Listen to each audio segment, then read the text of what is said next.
Senle olan hayallarım, arzularım senle öldü. Derdim derdin gamle böldü. Yandı bağrım küle döndü. Yandı bağrım küle döndü. Yandı bağrım küle döndü.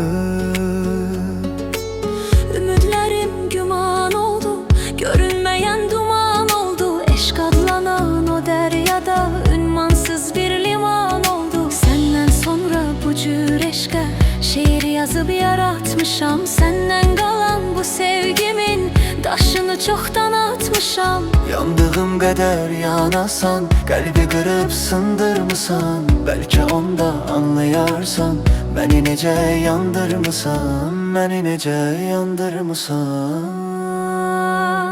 Senli olan hayallarım, arzularım senle öldü. Derdim derdin gamle böldü. Yandı bağrım küle döndü. Yandı bağrım küle döndü.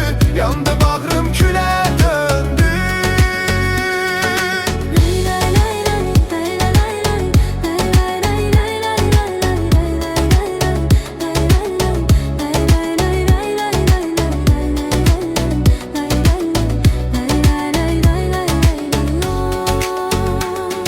Sus danışma, geçdi daha.